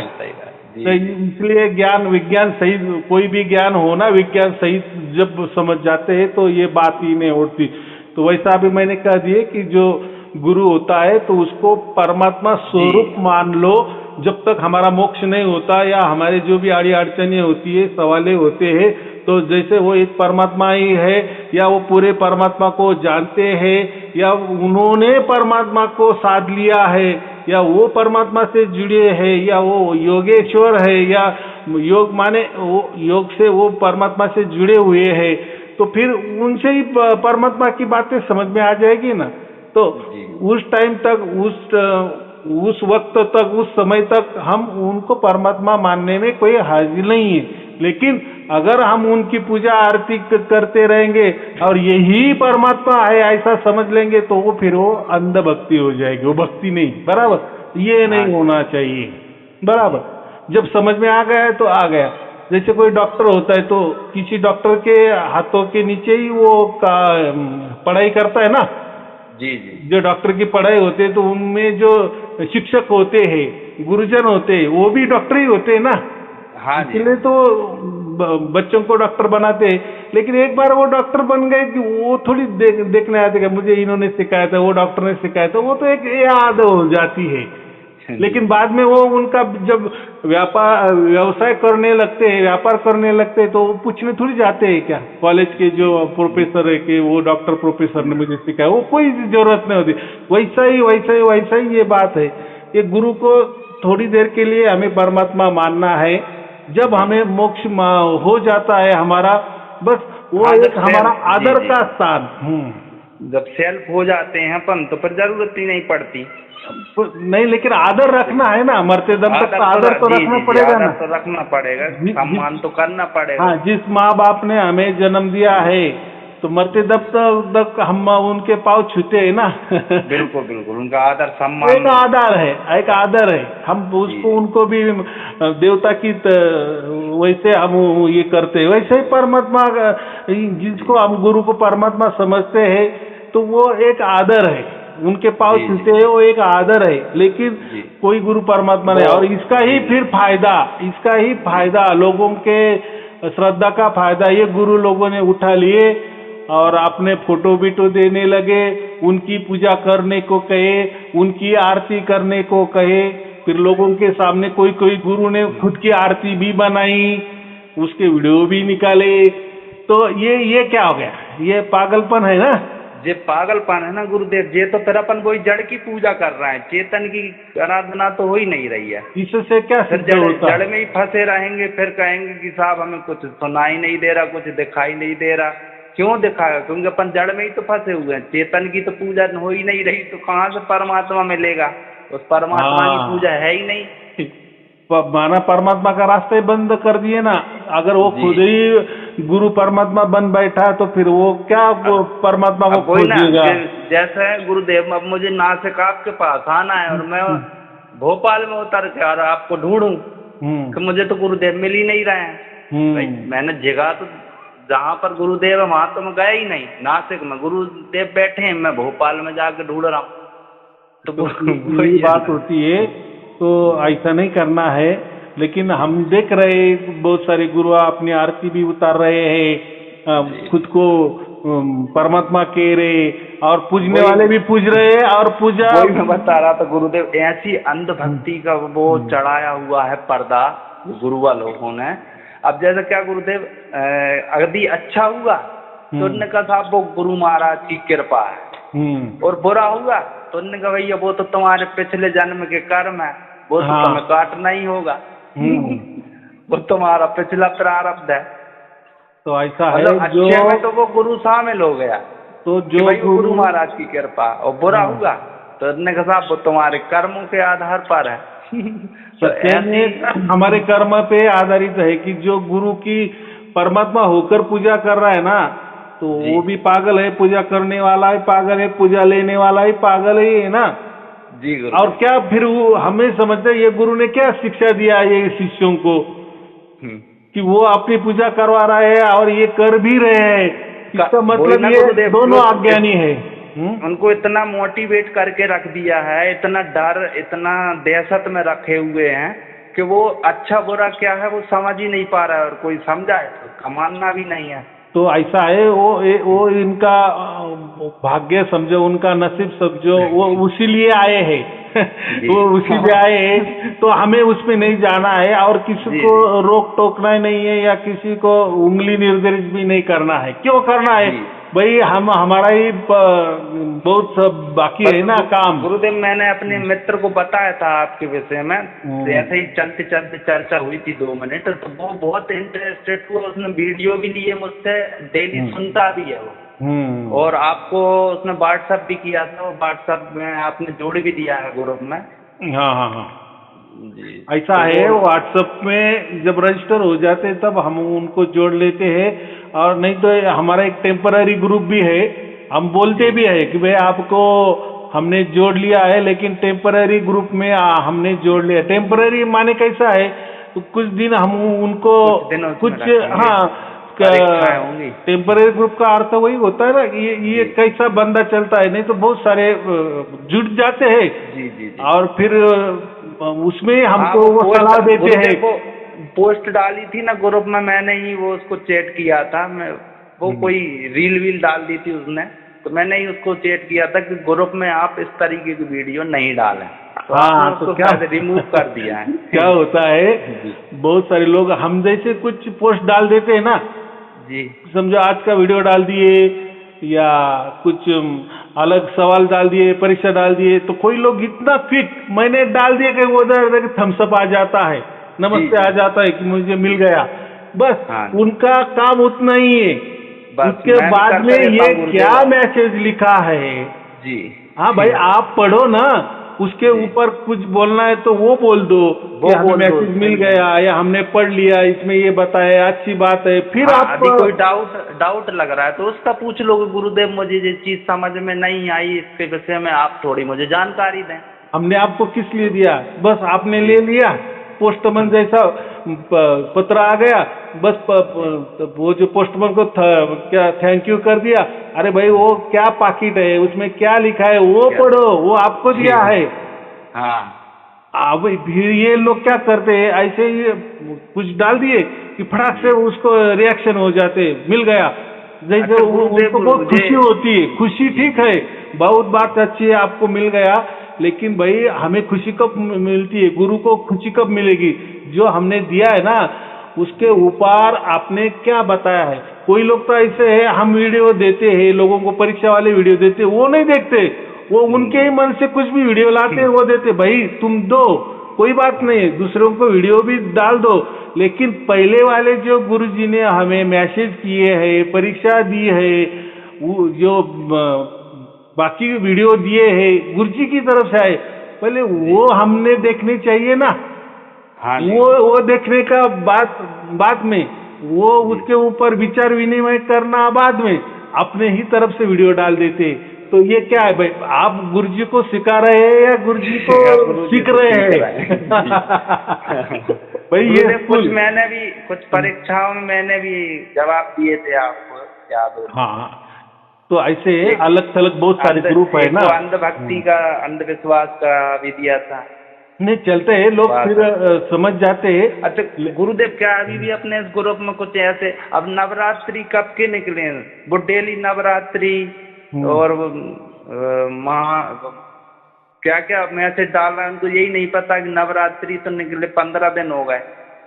ऐसा है कि हम ज्यादा कुछ नहीं बोलते, वो समझ जाते कि अपन क्या कर रहे हैं क्या नहीं। हम देखो हमें खुशी कब होती है, जब हम कोई परीक्षा का वीडियो देते हैं ना, पहले आप वो देखो, बस उसके ऊपर कोई प्रतिक्रिया दो कि हमने देख लिया, अच्छा लगा, ठीक है।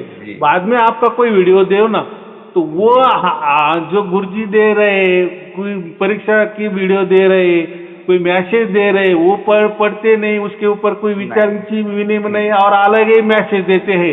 ये ऐसा भाई, ऐसे बहुत सारे हजारों ग्रुप है, लेकिन वो ग्रुप में कुछ भी देते हैं, ये दवाई के देते हैं लोगों को। आपको मालूम नहीं है 99% जो भी ऐसे मैसेज होते हैं ना, वो फेक होते हैं।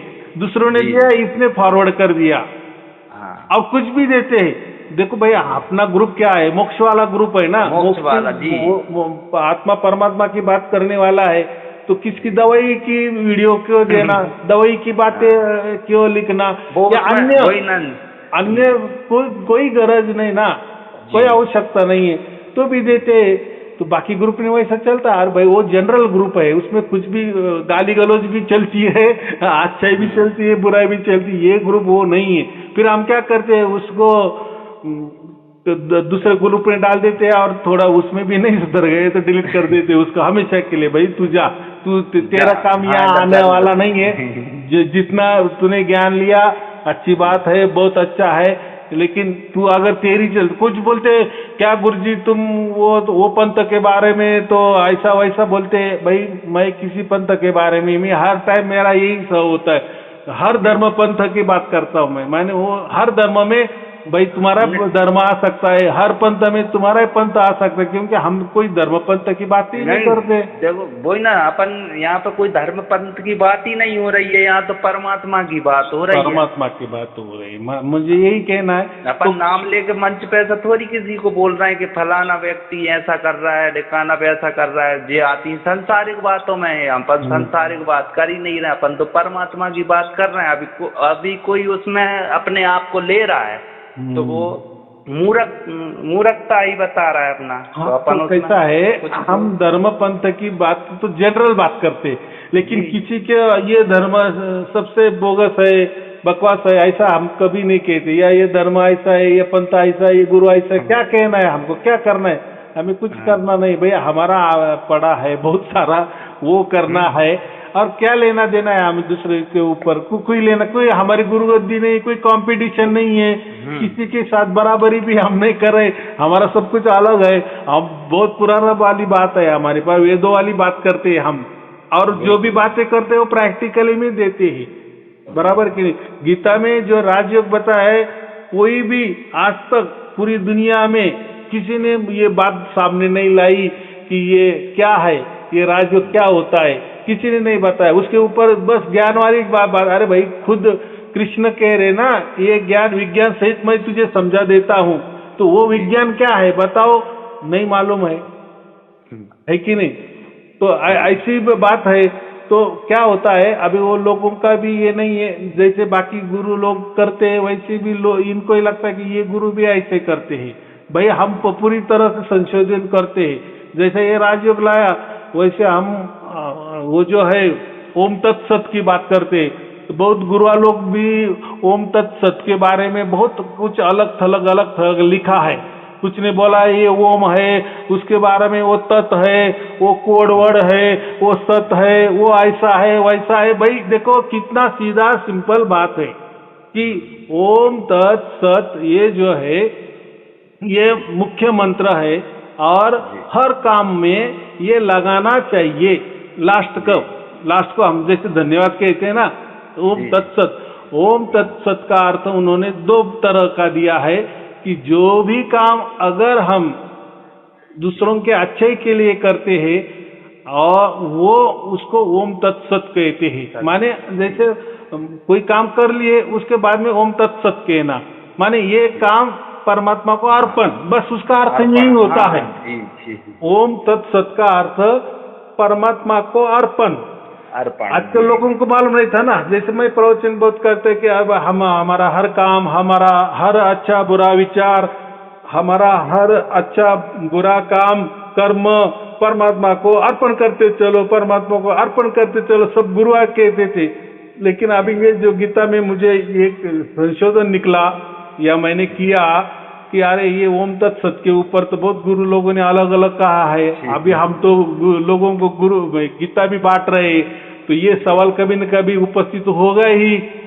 तो वो हमें फिर उसका जवाब मिल गया कह रही हाँ ये इसका उपयोग, ये जो मंत्र का उपयोग वो कोई जपने वाला मंत्र नहीं है, कोई नहीं मनन है, ये करने वाला मंत्र नहीं है, या कोई उसका अपनी अच्छाई जाप। बुराइयां, अपनी अच्छाइयां बुराइयां जो भी हैं, ओम तत्व सत पर हम उस परमात्मा को अर्पण अर्पण कर उसका रहे अर्थ ही हैं। वो होता है। देखो जी। उसमें ओम कहा है, तो ओम तो परमात्मा है, ये तो मालूम है, और हर जो मंत्र के आगे ओम लगाते हैं, इसलिए ओम का महत्व है। रह गया तत्, ये जो तत् होता है ये भी बहुत सारे मंत्रों के आगे लगाते हैं। जैसे अभी वो जो गायत्री मंत्र है यजुर्वेद वाला, हाँ, तो ओम। वो जो है ना, तो गायत्री मंत्र कहाँ से शुरुआत होता है? डायरेक्ट तत्सवितु वरेण्यम भर्गो देवस्य धीमहि धियो यो न प्रचोदयात्। तत्सवितु, ये लोगों को मालूम नहीं। देखो, तत्सवितु वरेण्यम भर्गो देवस्य धीमहि धियो यो न प्रचोदयात्, ये 24 अक्षर वाला मंत्र है। जी। तो एक दूसरे वेदों में, ये जैसे यजुर्वेद में है, वैसा वो जो ओम भूर्भुवः स्वहा, ये जो है ना, ये अलग वेदों वाला वाक्य है। और ये जो तत्सवितुर्वरेण्य वाला जो वाक्य है पूरा 24 अक्षर वाला, ये यजुर्वेद वाला है। तो दोनों वाक्य अलग अलग है, वो एक कर दिए हैं। एक क्यों कर दिए? तो उसका जो छंद है ना, वो गायत्री छंद है। तो वो दोनों का एक छंद होने के कारण, दोनों का ऋषि एक होने के कारण वो उसको मिला दिए। एक माने वो ऋग्वेद का ले लिया ओम भूर्भुवः स्वहा, और ये जो अपना यजुर्वेद का ले लिया तत्सवितुर्वरेण्यम भर्गो देवस्य धीमहि धियो यो न प्रचोदयात्। ऐसा एक कर दिया है। वो उसका 24 अक्षर नहीं हो जाते, उसके 28 अक्षर हो जाते। तो उसमें हमें नहीं लेना। तो मुझे इतना ही कहना है कि जैसा ओम आगे लगाते हैं वैसा तद भी आगे लगाते हैं, और तद जो है वो मैंने क्या कहा कि गायत्री मंत्र को लगाया है। और जो सत है वो तो जो हमारा गुरु मंत्र है उसको भी सच्चिदानंद कहते हैं हम। तो सच्चिदानंद में जो पहला है तो सत आता है। तो ये जो ओम है ना, ये भी बहुत सारे इसमें मंत्रों में ओम लगाते हैं, बहुत सारे इसमें तत् लगाते हैं, और बहुत सारे मंत्रों में भी सत लगाते हैं। बराबर, इतना गीता में स्पष्ट लिखा है। फिर ये जो भी आप कार्य करेंगे, और वो काम अगर परमात्मा को अर्पण कर देना है जी, परमात्मा के चरणों में समर्पित कर देना है, तो कृष्ण ने कह दिए कि बस आप इतना ही कहना, वो काम हो जाने के बाद ओम तत्सत, बस क्या कहना, ओम तत्सत, बस, बाकी नहीं। उसमें तो बाकी दिया है कि ओम तत्सत इति वगैरह, ते नहीं, इति नहीं, इति वगैरह वो माने यहाँ तक कि ओम तत्सत। तो आप जो आपसे अच्छे बुरे कर्म भी हो जाएंगे, कोई भी कर्म, अभी हमें क्या मालूम ये बुरा कर्म कर रहे क्या अच्छा कर्म कर रहे। कुछ कर्म समझ में आ जाते हैं कि हाँ ये बुरे है, लेकिन कर्म हो जाने के बाद समझ में आ जाता है ना, अरे ये तो मैंने बुरा कर दिया, कोई बात नहीं, भाई मन में लाओ ओम तत्सत कर दो, वो बुरा कर्म अच्छा हो जाएगा। बराबर, अच्छा कर्म है तो भी उसके पीछे भी लगा दो ओम तत्सत। बराबर, अच्छे कर्म करो। हाँ जी, मैं आपसे पूछ रहा था, जैसे आपका जो गुरु दीक्षा मंत्र है ओम सच्चिदानंद परमेश्वराय नमो, हाँ ये सार्वजनिक मंत्र है। हाँ बराबर। जी, तो गुरुदेव इसको आज आप मैं कर सकता हूँ, या आपने जो अभी मुझे बताया आप वो गुप्त गुरु, उसका ही एक गुप्त गुरु मंत्र होता है, वो जब तक लेने नहीं आते तब तक ये सार्वजनिक मंत्र है। दोनों में थोड़ा 19-20 का फर्क है जी, लेकिन वो हम किसको देते हैं, वो जब हमसे गुरु मानने लगता है जी जी, तभी वो हम गुप्त गुरु मंत्र, और जब वो हमारे पास आता है तभी दिया जाता है ना जी। ऐसा तो सबको नहीं दिया जाता, उसकी भी कोई परंपरा है ना। क्या होता है, देखो गुरुदेव, जब प्यास लगी है तो मैं ही जाऊंगा कुएं के पास, कुआं नहीं आएगा तो मुझे परमात्मा से मिलना या मुझे जुड़ना तो मुझे आना पड़ेगा। ऐसा है, हाँ बात बराबर कि नहीं, आपको आना पड़ेगा तभी वो गुरु मंत्र का फायदा है ना, नहीं तो क्या है फिर। गुरुदेव आपसे मिलने के लिए मैं इतना बेचैन हूँ, मतलब कि हम अभी ये क्या दीपावली की वजह से मैं आ नहीं पा रहा, नहीं 23 तारीख का गुरुदेव मेरा पूरा मन हो गया था आने का, तो अभी ये घर पे काम लगे हुए हैं इस वजह से आप नहीं, आओ आओ, देखो आराम से आओ, कोई जल्दीबाजी मत करो। देखो आना जाना कोई ये नहीं है। तब तक तो हम क्या कहते हैं भाई, जी आप देखो आप आएंगे तो आपको राजयोग की दीक्षा भी मिल जाएगी, गुरु जी मंत्र भी मिल जाएगा, और जी आप हमें साक्षात देखने भी आएंगे बिल्कुल देखेंगे भी। बिल्कुल। और सबसे महत्वपूर्ण बात, लेकिन जब तक नहीं आते तब तक आप गीता का अध्ययन करो, क्योंकि राजयोग हम किसको दे रहे हैं, जिसने कम से कम 3 पारायण। मैंने आज जो कॉल लगाया ना गुरुदेव, गीता अपने गीता के लिए लगाया है, राजयोग भगवत गीता के लिए। तो मैंने कहा आपसे मैं समझ लूं गुरुदेव, तो मतलब उसको मैं ऑनलाइन बुक कर रहा हूँ गुरुदेव। ठीक है, मैं क्या कहा कि आप हमारी ट्रस्ट की ओर से भी आपको वो धर्म ग्रंथ मिलेगा कुरियर से या पोस्ट से।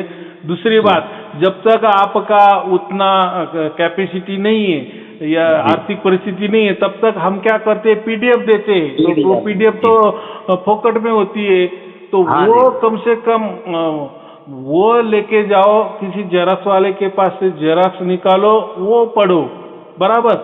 या आपको नहीं पढ़नी है तो फिर वो आप किताब हमसे, वो ग्रंथ हमसे मंगवा सकते हो।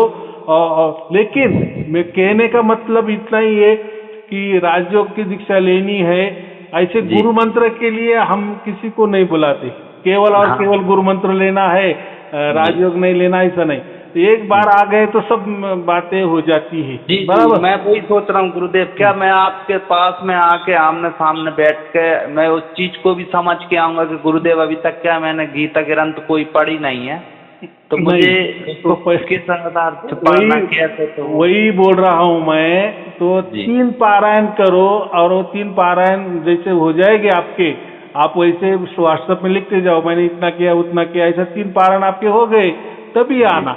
क्योंकि कैसा राजयोग जो है ना, जब तक आपके पारायण नहीं हो जाते तब को आपको कुछ समझ में नहीं आएगा। ये कुछ तो भी लोग ले रहे, हम भी एक भीड़ के हिस्सा हो गए, ऐसा है। वो भी जो चीज है ना, वो दोनों भी चीज, जैसा एक सार शब्द चीज, ये भी जिसका परम भाग्य होता है उसको मिलती है, और राजयोग विद्या भी जिसका परम भाग्य होता है उसको ही मिलती है। दोनों भी ऐसे समझो एक दूसरे के, एक सिक्के के 2 पहलू है। एक सार शब्द है, वो तो परमात्मा की कृपा हो गई तो वो तो उसको आपे आप मिल जाता है, लेकिन ये जिसको सार शब्द मिलता है उसको, उसके लिए ये राजयोग है जो गीता में लिखा है। लेकिन इसके लिए इतना ही आठ है कि, और हमने जो दिए राजयोग की दीक्षा, वो जो लोग है ना, वो सार शब्दी लोग थे, माने उनको पहले सार शब्द की प्राप्ति हो गई थी, बराबर, उनको ही हमने ये राजयोग दिया है। या ऐसे समझो कि वो पहले से ही जुड़े थे जी। क्योंकि जैसे अभी आप जुड़े तो हमें अभी मालूम है कि आप कब से जुड़े हैं, आपको कितना टाइम हो गया है, आपने क्या क्या किया है, नहीं किया है, वो तो सब लेखा जोखा तो हमारे पास होता है ना। तब वो उसके हिसाब से फिर हम बुलाते हैं कि आप आ सकते हो, तब तक नहीं। क्योंकि क्या है, आप इतना खर्चा करेंगे, आए भी, आ जाएंगे भी, आपको गुरु मंत्र मिलेगा, राजयोग की दीक्षा मिलेगी, लेकिन उसका अगर बेनिफिट नहीं मिला जो मिलना चाहिए, तो अगर वो नहीं मिला, मन की शांति नहीं मिली, तो क्या फायदा। तो इसीलिए जो भी बातें हैं, जो अगर हमें परीक्षा देनी है ना, तो पहला अभ्यास करना ही करना है, बराबर। तो मैंने क्या कहा, सबसे महत्वपूर्ण कि गीता ग्रंथ ले लो, उसका 3 पारायण करो, और चाहे तो ये टाइम नहीं जमा, अगले टाइम 1 महीने के बाद, 2 महीने के बाद, 1 बरस के बाद, लेकिन पूरा तैयारी हो क्या हो। और उसके बीच में मेरे प्रवचन चालू है, अगर उसके बीच में आपको सार शब्द की प्राप्ति हो गई तो भाई बहुत बढ़िया, सार शब्द प्राप्त हो गया, और उसमें आप राजयोग विद्या लेना चाह रहे तो फिर क्या बोले, घी में शक्कर, तो ऐसी बातें होती है। वो तो फिर सोने पे सुहागा हो जाएगा। हाँ, फिर वो तो देखो, हमें कैसा नर का नारायण बनना है, माने ये 4 चीजें हमें होनी है, सार शब्द, राजयोग विद्या, गुरु का गुरु मंत्र, और चौथा गीता, ये हमेशा हमारे पास रहनी ही चाहिए। मैं तो क्या कहता हूँ, अभी तो बहुत जो काल चल रहा है वो बहुत बेकार चल रहा है ना। जी जी जी बिल्कुल। आगे आने वाले समय पे गुरुदेव यही चीजें हैं हमें बचाएंगी। और जो है मैंने हर घर में उसमें घर घर में होना चाहिए साहब जी गीता। हाँ, गीता घर घर में होनी चाहिए। नहीं वो यही उसका बचत दर्शन करेगा। नहीं लेना, दर्शन जी तो हो ही जाता है, लेकिन उसमें से कम हर रोज 2-4 श्लोक 10 श्लोक हो सके तो आधा अध्याय पढ़ जी के ही जाना। जी जी लोग बोलेंगे कि यार उसमें थोड़ी कथा कहानी है, गीता तो वो तो तत्व ज्ञान वाला। भाई आपको नहीं मालूम, जब हम बताते हैं ना, जी। जब हम मैं बताते क्या हैं मैं आपको बताऊं मैं क्यों बुलवा रहा हूँ भगवत जो अपनी राजयोग भगवत गीता। क्या गुरुदेव देखो इसमें तो सार शब्द तो वो प्रकट होगा वो ईश्वर की हाथ में है अपने बराबर। हाँ। परमात्मा जाने। लेकिन गुरुदेव मैं इसलिए बुलवा रहा हूँ, इसका मुझे क्या महत्व लग रहा है कि मुझे इसमें 2 फायदे होंगे अपने अंदर के जो मैं बता रहा हूँ। क्या गुरुदेव, एक तो मुझे ज्ञान और विज्ञान दोनों मिलेगा इसमें बराबर। सीखने को, और दूसरा मेरे घर परिवार की छत सुरक्षित हो जाएगी यदि ये ग्रंथ मेरे घर के अंदर है तो। हाँ, बहुत बहुत बढ़िया बात। पर्यावरण के जो दुष्परिणाम पड़ने वाले हैं ना गुरुदेव आगे चल के, उससे हमें ये गीता ग्रंथ ही बचाएगी। तो मैं घर पे रहूं ना रहूं मेरा परिवार सेफ हो जाएगा गुरुदेव। बराबर। ऐसा समझो कि गीता ग्रंथ नहीं है, ये एक परमात्मा की मूर्त ही हमने घर में बैठाई है जी। अभी क्या बताओ, वो उसमें जो शब्द है ना वो पूरा शब्द ब्रह्म है। वो पूरा ग्रंथ है, वो शब्द ब्रह्म से खचाखच भरा है। शब्द ब्रह्म माने लिखे हुए शब्द, लेकिन वो क्या है, वो वचन है। और वो क्या वचन है, वो परमात्मा के वचन है। ये महत्वपूर्ण है, परमात्मा के वचनों का ग्रंथ बनाया है। इसलिए हम बोल रहे वो साक्षात परमात्मा ही है, समझो साक्षात परमात्मा की मूर्ति है। इसलिए हम कहते हैं कि उसका दर्शन और पारायण करो। और जो भाभी बताया है कि ये जो काल चल रहा है और आने वाला काल भी बहुत कठिन आने वाला है और चल भी रहा है, तो उसमें वही हमें बचाने वाला है, वो वचन ही हमें बताएंगे। बस ये महत्वपूर्ण है, बाकी कोई बचाने वाले नहीं है। जिसको सार शब्द प्राप्त है, चलो ठीक है सार शब्द प्राप्त है, लेकिन वचन तो जैसे हम मोबाइल को चार्ज करते हैं कि नहीं रोज, जी जी, तो मोबाइल चार्ज नहीं करना छोड़ देते हैं क्या? नहीं ना, तो चार्ज करना। तो वैसे ही आपको सार शब्द प्राप्त है, ठीक है, तो भी आप पठन पाठन दर्शन करो गीता का। आपको राजयोग तो मालूम है तो भी आप गीता का ये करो। आपको गुरु मंत्र भी ले लिया है तो भी। तो ये ऐसा मैंने क्या कहा, धर्म अर्थ काम मोक्ष, तो मोक्ष ये लास्ट में, वैसे ये गीता लास्ट में है।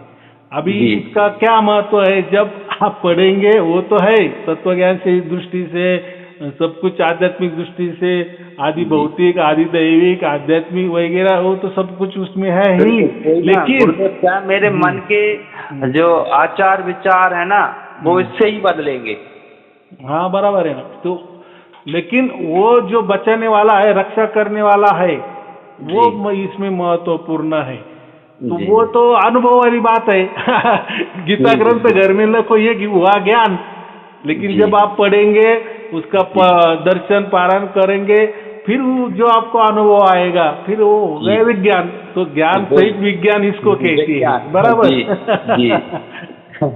चलो ठीक है, और कोई पूछना है? जी गुरुदेव, मैंने पूछा था तो मुझे क्या ऑनलाइन ये बुलवाना है, तो आपके जो तो आप आपके व्हाट्सएप में लिखो कि मुझे गीता ग्रंथ की जरूरत है, मैं इतना दिन से जुड़ा हुआ हूँ और मुझे जब तक मेरा आना नहीं हो रहा है तब तक मुझे गीता दर्शन पारायण करने हैं, तो मुझे गीता ग्रंथ भेज दे। तो फिर हमारी टीम आपको बराबर मार्गदर्शन करेंगी, उसी हिसाब से चलना, आपको मिल जाएगा। बस ठीक है, चलो आपको और आपके परिवार के लिए शुभ आशीर्वाद, मंगल आशीर्वाद। सत्साहेब जी, सत्साहेब जी।